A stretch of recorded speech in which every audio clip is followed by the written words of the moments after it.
ಎಲ್ರಿಗೂ ನಮಸ್ಕಾರ. ನಾನು ಚೆನ್ನಾಗಿದ್ದೀನಿ, ನೀವೆಲ್ಲರೂ ಚೆನ್ನಾಗಿದ್ದೀರಾ ಅಂತ ತಿಳ್ಕೊಂಡಿದ್ದೀನಿ. ಯಾರೆಲ್ಲ ನನ್ನ ಚಾನಲ್ ನೋಡ್ತಿದ್ದೀರಾ ದಯವಿಟ್ಟು ಸಬ್ಸ್ಕ್ರೈಬ್ ಮಾಡಿ, ಒಂದು ಲೈಕ್ ಕೊಡಿ. ಬನ್ನಿ ನಾನು ಇವತ್ತಿನ ವಿಡಿಯೋ ಸ್ಟಾರ್ಟ್ ಮಾಡೋಣ. ನಾನು ಈ ಇಡ್ಲಿ ಮಾಡೋಕ್ಕೆ ರೆಡಿ ಮಾಡ್ಕೊಳ್ತಾ ಇದ್ದೀನಿ. ಈ ಚಳಿಗಾಲದಲ್ಲೂ ಇಡ್ಲಿ ಹಿಟ್ಟು ಹೇಗೆ ಉಬ್ಬುತ್ತೆ ಅನ್ನೋದ್ರ ಬಗ್ಗೆ ನಾನು ತಿಳಿಸ್ಕೊಡ್ತಾ ಇದ್ದೀನಿ. ನೋಡೋಣ ಬನ್ನಿ. ನೋಡಿ, ನಾನು 3 ಕಪ್ಪು ಅಕ್ಕಿ ತೊಗೊಂಡಿದ್ದೀನಿ. 3 ಕಪ್ ಅಕ್ಕಿ ಅಂದರೆ ಒಂದು ಗ್ಲಾಸಲ್ಲಿ, ನೀವು ಯಾವ ಗ್ಲಾಸಲ್ಲಿ ನಿಮಗೆ ಅಳತೆ ಬೇಕೋ ಆ ಗ್ಲಾಸಲ್ಲಿ ಹಾಕ್ಕೊಳ್ಳಿ. ನಾನು ಈ ಥರ ಗ್ಲಾಸಲ್ಲಿ 3 ಕಪ್ ಅಕ್ಕಿ, 3 ಗ್ಲಾಸ್ ಅಕ್ಕಿ ತಗೋತಾ ಇದ್ದೀನಿ. 3 ಗ್ಲಾಸ್ ಅಕ್ಕಿಗೆ 1.5 ಕಪ್ಪು ಉದ್ದಿನಬೇಳೆ, ಒಂದು ಕಾಲು ಕಪ್ಪಷ್ಟು ಉದ್ದಿನಬೇಳೆ ತಗೋಬೇಕು. ಎರಡೂ ಚೆನ್ನಾಗಿ ವಾಶ್ ಮಾಡಬೇಕು. ಎಷ್ಟು ವಾಶ್ ಮಾಡಬೇಕು ಅಂತಂದರೆ ಅಷ್ಟು ನೀಟಾಗಿ ವಾಶ್ ಮಾಡಬೇಕು. ಒಂದು ಫುಲ್ಲು ವೈಟ್ ನೀರು ಬರೋವರೆಗೂ ಚೆನ್ನಾಗಿ ವಾಶ್ ಮಾಡಬೇಕು. ವಾಶ್ ಮಾಡಿ ಅದನ್ನು ಬೆಳಗ್ಗೆ ಒಂದು 4 ಅವರ್ 5 ಅವರು ನೆನೆಸಿಟ್ಟಿಡಬೇಕು. ನಾನು ಬೆಳಗ್ಗೆ ಟೈಮೇ ನೆನೆಯಾಕಿಟ್ಟಿರ್ತೀನಿ. ಅವಲಕ್ಕಿನೂ ಅಷ್ಟೇ, ನಾನು 1.5 ಕಪ್ ಅವಲಕ್ಕಿ ತೊಗೊಂಡಿದ್ದೀನಿ. ನೀವು ಯಾವ ಅವಲಕ್ಕಿ ತೊಗೋಬೇಕು ಅಂದರೆ ಗಟ್ಟಿ ಅವಲಕ್ಕಿ ತೊಗೋಬಾರ್ದು, ಪೇಪರ್ ಅವಲಕ್ಕಿ ತೊಗೋಬೇಕು. ಪೇಪರ್ ಅವಲಕ್ಕಿ ಹಾಕಿ ಮಾಡಿ ನೋಡಿ, ಎಷ್ಟು ಸಾಫ್ಟಾಗಿ ತುಂಬ ಚೆನ್ನಾಗಿ ಬರುತ್ತೆ. ನಾನು ಇದೇ ಥರನೇ ಮಾಡೋದು. ನಾನು ಫಸ್ಟು ಗಟ್ಟಿ ಅವಲಕ್ಕಿನೇ ಹಾಕ್ತಿದ್ದಿದ್ದು, ನನಗೆ ಯಾಕೋ ಅದು ಸರಿ ಬರ್ತಿರ್ಲಿಲ್ಲ. ಆಮೇಲೆ ನಾನು ಪೇಪರ್ ಅವಲಕ್ಕಿನೇ ಸ್ಟಾರ್ಟ್ ಮಾಡಿದೆ.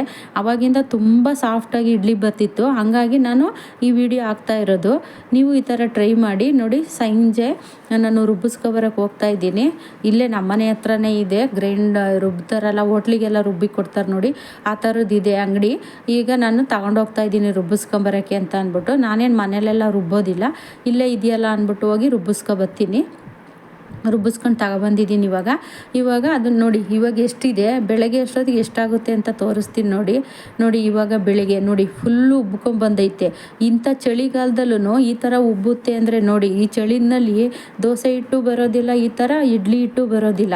ಇದಕ್ಕೆ ನಾವು ಪೇಪರ್ ಅವಲಕ್ಕಿ ಹಾಕೊಂಡ್ರೆ ಇಷ್ಟು ಚೆನ್ನಾಗಿ ಉಬ್ಬಿ ಬರೋದು. ನೋಡಿ, ನೀವೇ ನೋಡ್ತಾ ಇದ್ದೀರಾ ಎಷ್ಟು ಸಾಫ್ಟಾಗಿ ಬರುತ್ತೆ ಇಡ್ಲಿ ಅಂದರೆ, ಅಷ್ಟು ಸಾಫ್ಟಾಗಿ ಬರುತ್ತೆ. ನನಗೇನೆ ತುಂಬ ಖುಷಿ ಆಗುತ್ತೆ ನೋಡಿದ್ರೆ, ಅಷ್ಟು ಚೆನ್ನಾಗಿರುತ್ತೆ. ನೀವು ಈ ಥರ ಟ್ರೈ ಮಾಡಿ. ಯಾವುದೇ ಕಾರಣಕ್ಕೂ ಗಟ್ಟಿ ಅವಲಕ್ಕಿ ಅಂತೂ ಹಾಕಕ್ಕೆ ಹೋಗಬೇಡಿ, ಪೇಪರ್ ಅವಲಕ್ಕಿನೇ ತಗೊಳ್ಳಿ. ಅದು ಎಷ್ಟು 1 ಗ್ಲಾಸ್ ಹಾಕಿದ್ರೇ ಸಾಕು, ಅಷ್ಟು ಚೆನ್ನಾಗಿ ಇಡ್ಲಿ ದೋಸೆ ಬರುತ್ತೆ. ನಾನು ಇವಾಗ ಇಡ್ಲಿ ಮಾಡೋಕ್ಕೆ ಸ್ವಲ್ಪ ಎತ್ತಿಟ್ಕೊಂಡು ಇನ್ನು ಮಿಕ್ಕಿದ್ದನ್ನು ಫ್ರಿಜ್ಜಲ್ಲಿ ಇಟ್ಟಿರ್ತೀನಿ. ನೆಕ್ಸ್ಟ್ ಯಾವಾಗಾದರೂ ಬೇಕಾದಾಗ ಮಕ್ಳಿಗೆ ಹಾಕ್ಕೊಡೋಕ್ಕಾಗುತ್ತೆ ಅಂತ ಅಂದ್ಬಿಟ್ಟು ನಾನು ಎತ್ತಿಟ್ಕೊಂಡಿರ್ತೀನಿ. ಇವಾಗ ನಾನು ಇದಕ್ಕೆ ರುಚಿಗೆ ತಕ್ಕಷ್ಟು ಉಪ್ಪು ಹಾಕ್ಕೊಳ್ಳೋಣ. ಉಪ್ಪು ಹಾಕ್ಕೊಂಡು ನೋಡಿ, ಇವಾಗ ಇಡ್ಲಿ ಹಾಕ್ತಿದ್ದೀನಿ. ಎಷ್ಟು ಚೆನ್ನಾಗಿ ಬರುತ್ತೆ ಅಂದರೆ, ಅದು ತಟ್ಟೆಗೆ ಇಡ್ಲಿ ಪ್ಲೇಟ್ ಇರುತ್ತಲ್ಲ, ಅದಕ್ಕೆ ನಾನು ಸ್ವಲ್ಪ ಎಣ್ಣೆ ಸವರ್ಕೊತೀನಿ. ಎಣ್ಣೆ ಸವರ್ಕೊಂಡು ಇಡ್ಲಿ ಹಿಟ್ಟು ಹಾಕಿ ಇಡ್ತೀನಿ. ನಾವು ಇಡ್ಲಿ ತೆಗೆದ ಮೇಲೂ ಅಷ್ಟೇ, ಆ ಪ್ಲೇಟಿಗೆ ಒಂದೇ ಒಂದು ಚೂರು ಸಹ ಅಂಟ್ಕೊಂಡಿರಲ್ಲ, ಅಷ್ಟು ಚೆನ್ನಾಗಿ ಇಡ್ಲಿ ಬರ್ತವೆ. ನನಗೇನೆ ತುಂಬ ಖುಷಿಯಾಗುತ್ತೆ ಈ ಥರ ಇಡ್ಲಿ ನೋಡಿ. ನೀವು ಟ್ರೈ ಮಾಡಿ. ನಾನು ಯಾವುದೇ ಕಾರಣಕ್ಕೂ ನಾನು ಗಟ್ಟಿ ಅವಲಕ್ಕಿ ಯೂಸ್ ಮಾಡೋದಿಲ್ಲ. ಗಟ್ಟಿ ಅವಲಕ್ಕಿ ತರ್ತೀನಿ ನಾನು, ಅದನ್ನು ಉಪ್ಪಿಟ್ಟಿಗೆ ಉಪಯೋಗಿಸ್ಕೊತೀನಿ. ಇಡ್ಲಿ ದೋಸೆಗೆ ಅಂತಲೇ ನಾನು ಸಪ್ರೇಟಾಗಿ ಪೇಪರ್ ಅವಲಕ್ಕಿ ತಂದು ಇಟ್ಕೊಂಡಿರ್ತೀನಿ. ಪ್ಲೇಟಿಗೆ ಈ ಥರ ಸ್ವಲ್ಪ ಎಣ್ಣೆ ಹಾಕ್ಕೊಂಡು, ಸ್ವಲ್ಪ ಎಣ್ಣೆ ಎಲ್ಲ ಸವರ್ಬಿಟ್ಟು ಇಡ್ಲಿ ಹಾಕಿ ಇಟ್ಟರೆ ತುಂಬ ಚೆನ್ನಾಗಿ ಬರುತ್ತೆ. ಇಡ್ಲಿ ಅಂತೂ ಎಷ್ಟು ಸಾಫ್ಟು ಅಂದರೆ ಹೂವು ಥರ ಇರುತ್ತೆ. ತಿಂತಾಯಿದ್ರೆ ಬಾಯಲ್ಲಿಟ್ಟರೆ ಕರಗೋಗುತ್ತೆ, ಅಷ್ಟು ಸಾಫ್ಟಾಗಿ ಬರ್ತೈತೆ ಇಡ್ಲಿ ಅಂತೂ. ಈ ಥರ ಟ್ರೈ ಮಾಡಿ ನೀವು, ಹೆಂಗೆ ಬರುತ್ತೆ ಅಂತ ನನಗೆ ಕಮೆಂಟಲ್ಲಿ ಹೇಳಿ. ನನ್ನ ಹತ್ರ ಇಡ್ಲಿ ಪಾತ್ರೆ ಇರೋದು ಇದೇ ಥರ ಅಲ್ಯೂಮಿನಿಯಮ್ದು ಇಡ್ಲಿ ಪಾತ್ರೆ ಇರೋದು. ಇದರಲ್ಲೂ ತುಂಬ ಚೆನ್ನಾಗಿ ಬರುತ್ತೆ. ಕುಕ್ಕರಲ್ಲೂ ಮಾಡ್ಕೊಬೋದು, ನಾವು ಈ ಥರ ಪಾತ್ರೆನಲ್ಲೂ ಮಾಡ್ಕೊಬೋದು. ನಾನು ನೀರು ಕಾಯಕ್ಕೆ ಇಟ್ಟಿದ್ದೆ ಫಸ್ಟೇ ನೋಡಿ, ಫಸ್ಟು ನೀರು ಕಾಯಕ್ಕೆ ಇಟ್ಟಿದ್ದೆ. ಇವಾಗ ನಾನು ಇಡ್ಲಿ ಎಲ್ಲ ಹಾಕ್ಬಿಟ್ಟು ಇಡ್ತಾ ಇದ್ದೀನಿ.